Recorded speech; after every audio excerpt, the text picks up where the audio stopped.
Donc Pascal Sacré, vous le connaissez, il était dans les médias aussi. Il est de Belgique, il est anesthésiologue et médecin, surtout dans les urgences et dans les Soins ICU, intensifs. soins intensifs. Merci. Voilà. Ben, d'abord, merci. Vraiment, je suis vraiment très, très, très, très heureux d'être là. Donc, merci de votre invitation. Merci à toi, Astrid, et merci à tout le monde. Je voudrais aussi préciser que, ça c'est la diapositive suivante, que je n'ai aucun conflit d'intérêt. Je pense que ça, c'est également quelque chose d'important à dire. J'entendais Louis Fouché, également un médecin comme moi, en fait, hein, pour comparer, on est un peu de la même famille de médecins, travaille en soins intensifs, en réanimation, et il le précisait, et il a raison, tout congrès, toute présentation devrait commencer par ça, et ce fait que j'ai le plaisir de dire que je n'ai aucun conflit d'intérêt Merci. sur le sujet que je vais aborder. Voilà, donc on peut mettre la dia suivante. Ce que je voudrais dire, c'est que des êtres humains, des personnes dans le monde entier finalement, des médecins, mais pas seulement, se sont dressés, se sont levés contre la narrative gouvernementale, la version officielle des gouvernements. Et vous savez comment on les a traités? On les a traités de rassuristes. C'est d'ailleurs un terme qui est utilisé par les médias. Rassuristes, comme si rassurer, finalement, était un crime ou une espèce de comportement mauvais, alors que pour moi, alors le contraire, enfin l'opposé de rassuriste, ce serait terroriste, ce serait alarmiste. Serait-ce ce qu'ils sont de l'autre côté?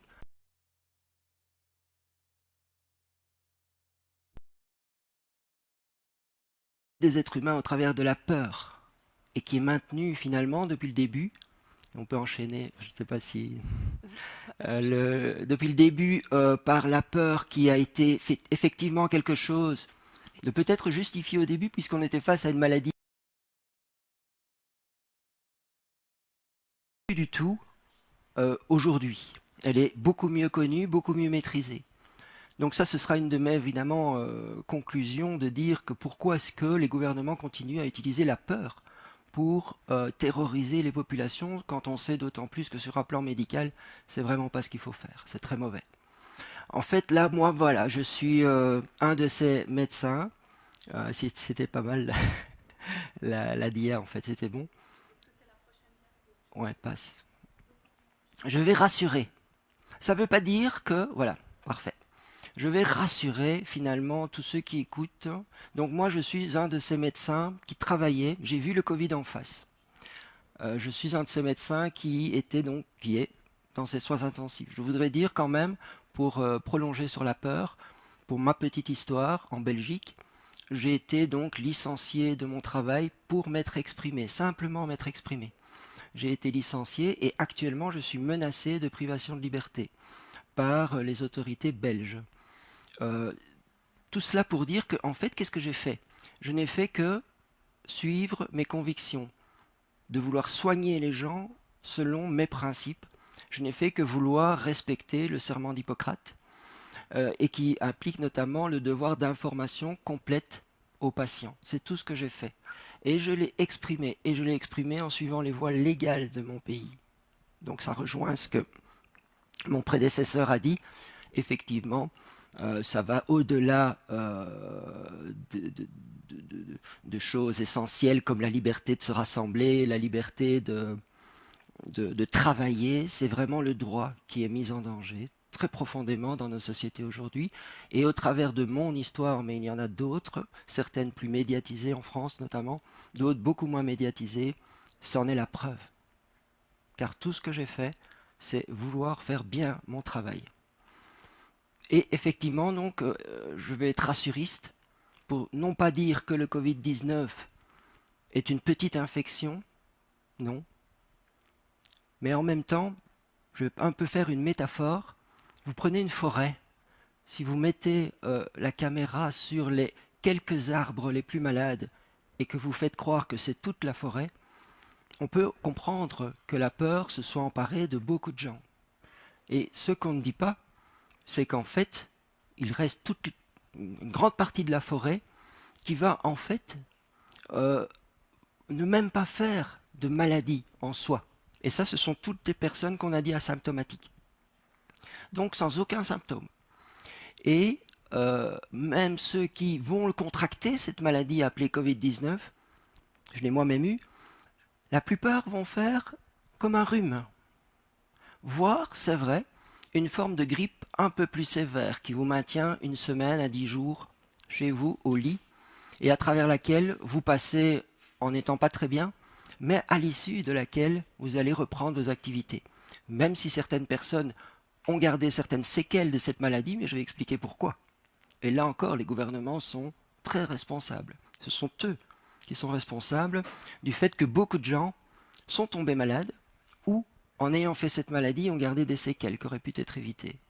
Donc, c'est vrai, c'est rare. Est-ce rassuriste de dire que cette maladie dont finalement on ne parle que de ça, elle est finalement assez rare chez les gens en bonne santé, mais c'est quand même une large partie de la population, notamment tous les gens en dessous de 65 ans, même si ce chiffre doit être pris avec des pincettes, parce qu'on peut être au-delà de 65 ans et être en bonne santé, et en dessous de 65 ans et être en mauvaise santé. Mais le message qu'il faut retenir, c'est que c'est relativement rare.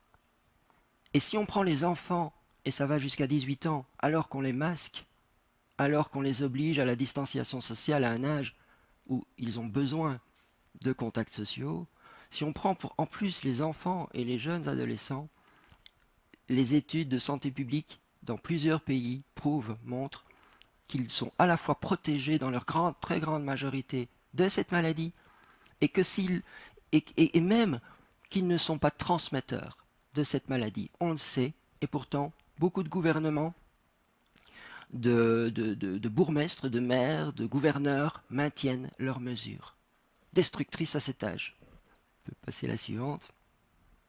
Ça, je vous rassure, je n'ai pas mis beaucoup d'études, il y en a beaucoup. Celle-là montre simplement pourquoi les enfants sont presque tous protégés contre cette maladie. Ils ont très peu de récepteurs à une protéine qui permet au virus de rentrer dans les cellules. Eux, ils en ont très peu, et c'est un des moyens par lesquels ils sont protégés, mais il y en a beaucoup d'autres. Donc les études existent, elles sont accessibles, elles sont assez faciles à comprendre. Donc, c'est rare, relativement rare. Alors oui, c'est vrai que ce dont je parle, rare, c'est quoi? C'est la forme grave qui conduit aux soins intensifs. C'est rare chez la plupart des gens. C'est très rare chez les enfants et les jeunes. Alors, qu'est-ce qui s'est passé?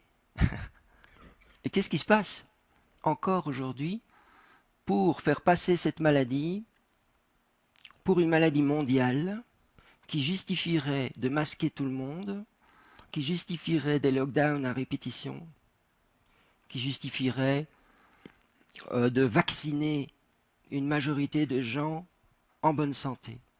Pour moi, médecin, le Covid-19 n'est pas une crise médicale, c'est pas ça.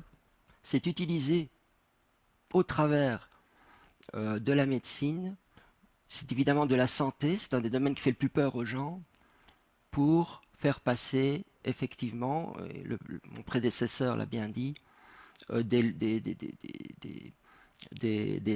mesures liberticides qui peuvent nous mener à des dictatures. C'est clairement pour moi une crise politique, une crise des médias, quand on voit combien les médias, par exemple pour la petite histoire, en Belgique, aucun grand média n'a parlé de mon histoire. Or, c'est une histoire qui devait faire les premiers titres des journaux, un réanimateur licencié en pleine période de crise aiguë. Alors qu'ils disent qu'il manque de personnes qualifiées, mon hôpital parvient à justifier de faire rentrer chez lui un de ses réanimateurs. Expérimenté, j'ai 17 ans d'expérience. Donc, et aucun média n'en a parlé. J'ai l'histoire personnelle d'un média qui m'a contacté au travers d'un journaliste. Puis une heure après, la journaliste m'a contacté en disant que ses rédacteurs en chef avaient dit non, blackout, on ne peut pas parler de cette histoire. Donc on est clairement dans une crise, mais révélatrice également, de ces médias soi-disant démocratiques qui ne le sont plus. Et effectivement, c'est une histoire qui est remplie de petites vérités, mais entourée d'une masse énorme de mensonges, dans laquelle beaucoup de médecins tombent comme un piège, malgré tout. Mais il y a également la peur. Mon exemple, évidemment, n'est pas là pour rassurer beaucoup de médecins qui voudraient prendre la parole, mais il y en a. Pour revenir sur le plan médical, puisque c'est ça qu'on m'a demandé de parler, pourquoi est-ce qu'il faut rassurer les gens? Parce qu'on est quand même face à une maladie qui a tué des gens. Parfois des gens jeunes, je le sais, qui a endeuillé des familles. C'est vrai. Mais en même temps, pour la plupart des gens, ce virus va s'arrêter. On peut cliquer pour montrer qu'il y a vraiment une séparation. Je ne sais pas si on peut cliquer. Voilà. Une séparation pour dire, pour la plupart des gens, le virus va s'arrêter au niveau des voies respiratoires supérieures, c'est-à-dire au niveau de la trachée. Donc pour la plupart des gens, ça va faire un rhume, voire rien du tout. Voire une grippe un peu sérieuse, c'est ce que j'ai dit tantôt. Tant que le virus ne va pas plus bas, ne va pas plus loin, c'est ça qui va se passer. Et c'est ça, pour la plupart des gens, en relative bonne santé. Ça va être encore plus vrai si, en tant que médecin, on leur dit quoi faire pour renforcer leur système immunitaire et renforcer leur défense. C'est ça qui va se passer pour la plupart des gens. Moi, j'ai moi-même expérimenté une forme qui s'est limitée à une grippe un peu sérieuse. J'étais donc dans la ligne A Serious Flu for 14 days. Le problème, et c'est ça qui se passe pour un certain nombre de gens, le virus descend dans les poumons. Et dans les poumons, qu'est-ce qui se passe? Il se passe pour eux une réaction inflammatoire terrible, terrifiante. Je compare ça. Jusqu'au poumon, c'est comme une boule de neige qui est assez petite et sur laquelle on peut faire beaucoup de choses. Si on la laisse descendre la pente, ça devient une avalanche et ça c'est beaucoup plus difficile à arrêter. Et voilà ce qui se passe pour les gens qui ont été aux soins intensifs. Mais on s'est rendu compte de quoi aux soins intensifs? C'est que la grande majorité, donc très peu de gens vont aller aux soins intensifs finalement, relativement, encore une fois, je dis, relativement par rapport à la population, peu de gens vont faire une forme sévère, cette forme sévère. Mais toujours dans ces formes sévères, on va retrouver, ou presque toujours, un facteur de risque, dans lesquels on a bien identifié principalement l'obésité, c'est-à-dire un excès de poids, et on a des indices pour mesurer ça. C'est l'indice de masse corporelle ou body mass index supérieur à 30 sur le poids sur la taille au carré. Le diabète est manifestement une maladie très souvent liée à l'obésité et qui prédispose à cette hyperinflammation. Et puis on va dire, ça c'est logique, plus on est malade, plus on risque de faire cette forme sévère. Ok. Voilà ce que ça donne, c'est vrai. Et en fait, on s'est rendu compte de quoi également? C'est que finalement, cette forme grave, c'est ce qu'on appelle, nous, dans notre jargon de réanimateur, l'ARDS ou SDRA, Acute Respiratory Distress Syndrome. Et effectivement, c'est essentiellement ça. Et ça se manifeste comme ça dans les imageries que l'on fait. Mais en fait, il faut savoir que c'est une pathologie très habituelle en soins intensifs. Mais c'est vrai que la forme sévère du Covid-19, ça, c'est pas habituel. Une infection virale qui aboutit à ce genre de dégradation. Ça, c'est pas habituel. Ça, c'est vrai. La grippe le faisait, mais dans une mesure beaucoup plus modérée.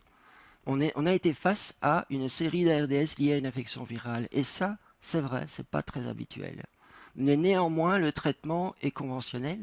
Il n'est pas très compliqué. On peut faire la dia suivante. Et là encore, cliquez pour montrer la flèche qui sépare bien ce que la plupart des gens, et c'est ça qu'il faut dire aux gens, la plupart des gens, soit ne vont pas l'attraper, et s'ils l'attrapent avec des moyens simples, même préhospitaliers, et s'ils vont à l'hôpital intra-hospitalier, vont se limiter à devoir prendre un peu d'oxygène, et puis c'est tout, ils vont rentrer chez eux, et c'est tout. C'est un mauvais souvenir. Par contre, c'est vrai, quelques formes, et encore une fois, pour reprendre ma comparaison avec la forêt, est-ce qu'on doit prendre quelques arbres pour mettre en prison toute la forêt? Ces quelques personnes vont faire, c'est vrai, une forme qui a beaucoup traumatisé, ça je reconnais, et mes collègues infirmiers, mes collègues médecins, moi-même au début, mais pour laquelle on s'est rendu compte que finalement on était face à une pathologie assez habituelle, ce fameux syndrome de détresse respiratoire aiguë pour lequel il y a des traitements assez conventionnels partout dans le monde. Ok. Et ça, c'est juste pour dire que voilà ce qui se passe chez eux. D'un côté, vous avez une alvéole pulmonaire normale, ben, elle est remplie d'air essentiellement, on ne voit pas grand-chose dedans, c'est la partie grise. Et de l'autre côté, vous avez une alvéole qui est sujette à cette inflammation pulmonaire, donc il y a de moins en moins d'air. Ça explique que ces gens manquent d'oxygène, tout simplement. Voilà, ok. Donc on s'est rendu compte de quoi? Que finalement, dans les formes sévères, relativement rares, c'est essentiellement un manque d'oxygène, mais on a fait des erreurs, puisqu'on était face à une maladie qu'on croyait connaître, la RDS. On a réagi comme on fait toujours face à cette problématique, c'est-à-dire les intuber. Et donc on a fait des erreurs aussi parce qu'on était très inquiet de la possibilité de transmission. Donc ça, je pense qu'on va en parler dans le reste du colloque. Et c'était justifié au début parce que les soignants avaient peur de l'attraper et qu'on ne savait pas vraiment ce que c'était et que les médias et les gouvernements disaient que ça allait tuer tout le monde. Je rappelle les prévisions d'un escroc de l'épidémiologie qui avait prédit des millions de morts à ce moment-là. Donc on était dans ce climat et donc on avait peur aussi de l'attraper, bien sûr. Donc on a mis en place toute une série de mesures qui ont limité les soins. On n'a plus permis de faire des aérosols aux gens. Or, parfois, c'est ce qui va éviter de... Il faut me dire pour le temps, hein, si jamais. C'est ce qui va éviter d'intuber, justement. Donc, toute une série de moyens qui sont listés sur la présentation permettaient d'éviter d'intuber les gens. On a arrêté de les administrer. Donc, on s'est retrouvé face à des gens qu'on ne savait plus qu'intuber. Et ça, c'est la grave erreur, en fait. On peut passer à la suivante. Et l'intubation, c'est ça pour expliquer quand même un petit peu. On met un tube, c'est assez facile. On met un tube dans la trachée des gens et ça permet de brancher les gens à des machines sur lesquelles on va faire des réglages, mais qui ne sont pas naturels du tout. Ok? Donc on a intubé les gens, trop de gens, trop tôt. Or, je le répète, ces gens qui font ces formes graves nécessitant d'être intubés, c'était des gens très malades. Donc c'était catastrophique. Ça a été vite catastrophique. Et en plus, on s'est rendu compte que cette pathologie particulière, cette infection virale, entraînait des troubles de la coagulation, mais d'une façon beaucoup plus sévère que d'habitude. Donc le temps de le comprendre, beaucoup de gens font des embolies, et sont morts d'ailleurs, non pas du Covid, mais d'embolies dans le cerveau, d'embolies dans les poumons, qui ont compliqué évidemment la prise en charge. Quand on le sait, et on le sait aujourd'hui, bien on va chercher ça, et on donne des anticoagulants d'une façon encore plus importante qu'avant. Et l'autre problème, et ça on ne l'explique pas dans les médias, on n'explique pas pourquoi les unités de soins intensifs ont été saturées. Et moi, intensiviste, ben, j'ai plein d'explications, mais bizarrement les médias ne m'interrogent pas là-dessus. Mais il y a plein d'explications sur lesquelles on pourra agir, évidemment. Déjà, arrêter ce fatalisme de croire qu'il n'y a rien à faire, il faut juste attendre, et on va attendre qu'ils aillent aux soins intensifs. Alors évidemment, on va saturer les services de soins intensifs, dont on a réduit en plus, politiquement, les capacités d'admission d'année en année. Ça, on ne le dit pas assez non plus. Mais on s'est retrouvé face à des gens qu'on a intubés. C'était une erreur, trop tôt et très fragile. Donc ils restaient 6 semaines intubés pour mourir à la fin ou finalement s'en sortir, mais dans un état catastrophique. Donc, évidemment, ça a saturé les services de soins intensifs. Donc, on peut passer à la suivante. Donc, tout ce qui est au-dessus, intubé, on a limité les traitements. On n'a pas fait de triage, alors qu'en soins intensifs, c'est une constante, c'est quotidien de devoir se dire ce patient-là, ça vaut la peine d'aller aussi loin, ce patient-là, ça ne vaut pas la peine. Nous, en tant que médecins intensivistes, on n'a pas découvert le triage en 2020, hein. C'était quelque chose de quotidien. On ne l'a pas fait parce qu'on était sous pression. On attend, on utilise, il y a plein de traitements qu'on n'utilise pas, et surtout, on n'a pas eu une concertation internationale assez forte face à une crise mondiale pourtant. Donc on a fait des erreurs. Pourquoi? Parce que je me suis rendu compte qu'il y a des choses qu'on ne peut pas discuter. Moi, en médecine, j'ai toujours compris qu'il fallait tout discuter. Il fallait tout remettre en question, tout le temps, en médecine. Et je me suis rendu compte qu'en fait, non, on est dans la religion aujourd'hui. On est dans une forme de religion médicale dans laquelle il y a des dogmes qu'on ne peut pas discuter. C'est très mauvais, ça. Et donc, ces dogmes sont nos ennemis en santé, évidemment. Et faire une erreur, c'est pas grave, parce que c'est ce qui nous permet de nous remettre en question, mais persévérer comme ils font, c'est manifestement diabolique. On va avancer. Mais qu'est-ce qu'on aurait pu faire, pourrait-on me poser la question? Ben, déjà, quand on l'a compris, et maintenant on est plusieurs médecins à le dire, essayez de tout faire pour ne pas mettre ce tube dans la trachée des gens, en donnant de l'oxygène avec les moyens. Et à droite, j'ai mis le protocole américain de Paul Marik, qui est une référence en soins intensifs. Et c'est déjà effroyable de voir, j'ai transmis ça à mes collègues, par mail, pas de réponse. Donc ce sont des choses qui existent, elles sont pourtant officielles, elles sont écrites par des collègues très renommés, et ils n'en tiennent pas compte. Et il parle notamment, on peut mettre la suivante, de l'utilisation de vitamine C à haute dose en voie intraveineuse. Il a un protocole, il n'est pas appliqué, à ma connaissance, dans les soins intensifs belges, et je pense français, mais on pourrait demander à Louis Fouché. Donc c'est vraiment un drame de savoir qu'il y a ça et qu'on ne le fait pas. Et moi, en tant qu'intensiviste, je ne comprends pas. En plus, c'est pas cher, c'est vraiment sans danger, donc on doit le faire, mais même sans ces arguments-là. Et si on va plus loin, on constate qu'ils existent, mais il faut aller les chercher, ils ne sont pas mis à la disposition des services, ils ne sont pas médiatisés, c'est déjà quelque chose de terrifiant, ça, moi, qui me terrifie, de savoir qu'il y a des traitements, mais c'est moi qui ai dû aller les chercher, et après les avoir proposés à mes collègues, ils sont ignorés quand même. Donc ils montrent tout ce qu'on peut faire. On peut passer la suivante, et encore la suivante, excusez-moi. Oui, on peut y aller jusqu'au bout. Oui. La mélatonine, le zinc, la vitamine D3, l'ivermectine, voilà.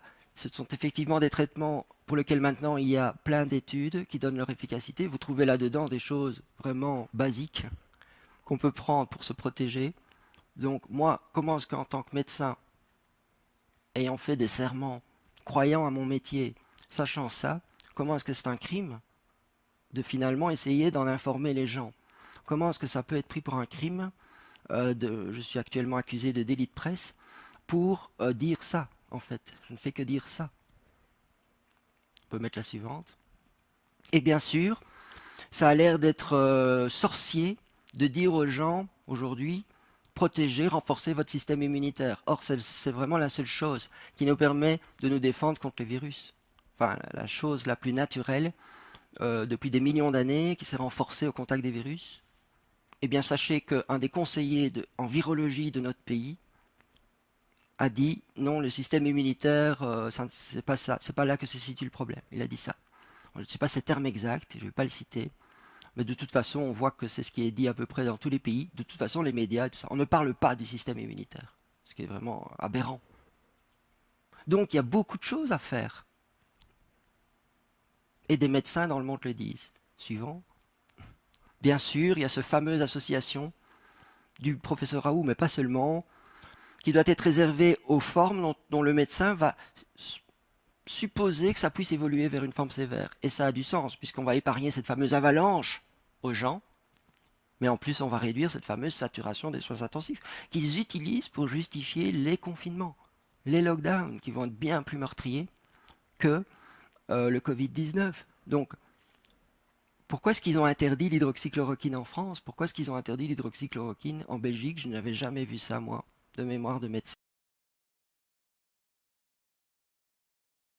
Jamais. Je n'ai jamais vu ça. L'azithromycine est importante, en tout cas un antibiotique. Suivante. Il y a ce schéma qui existe dans l'American Journal of Medicine. Donc comment est-ce que, de l'autre côté, ils peuvent nous traiter de farfelus, de médecins qui inventent des choses ou qui vont chercher leurs sources dans des journaux non médicaux. Vous avez l'American Journal of Medicine qui publie cette étude qui est menée par un grand professeur d'université à Yale University, Harvey Risch, qui mène une étude avec 22 médecins, dont des Italiens et des Américains. Il préconise d'appliquer, et vous retrouvez les mêmes molécules qu'en France avec le professeur Raoult, donc il n'y a pas de hasard pour moi. Il préconise, il dit ce qu'il faut faire. Voilà ce qu'il faut faire pour éviter de tomber malade, ou en tout cas de faire une forme sévère, voire de saturer les soins intensifs. On le sait, c'est ce qu'il faut dire aux gens. C'est simplement empêcher. C'est empêcher. On empêche les médecins et de le savoir et d'agir comme avec ces produits-là. Suivante. Je veux diriger vers la fin.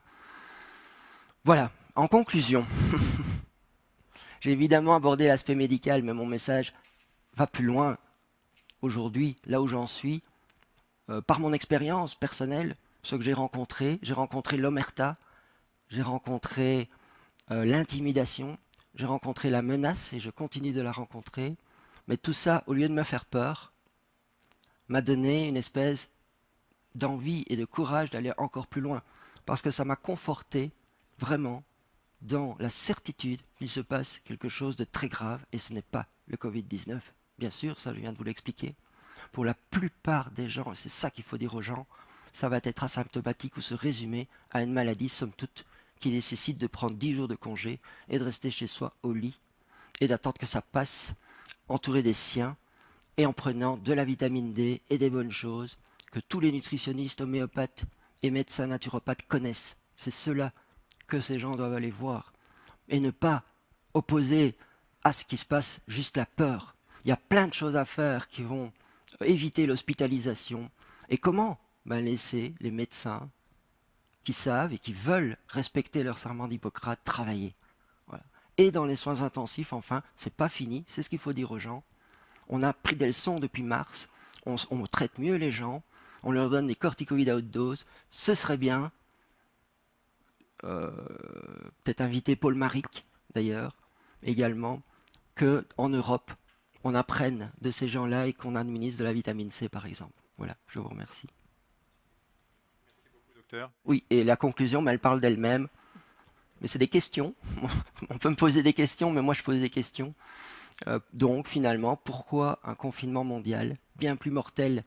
Je peux raconter des anecdotes là-dessus si vous voulez. Pourquoi toute cette peur qui est maintenue par les gouvernements? Pourquoi persuader les gens enfin que du coup il nécessite une vaccination qui est en fait une manipulation génétique? Je suppose qu'on va en parler pour toute série de gens. Ça. Voilà. Merci infiniment pour ce témoignage poignant, mais aussi plein d'espoir, pour ces éclaircissements. Merci beaucoup, docteur, pour votre témoignage. C'est moi qui vous remercie. Ok, on va revenir après avec les questions. Tout le monde, on va les prendre à la fin. Et on se Vous met pouvez, ici ou... vous pouvez me mettre là, puis on n'a pas besoin de rester sur le plateau encore. Ok.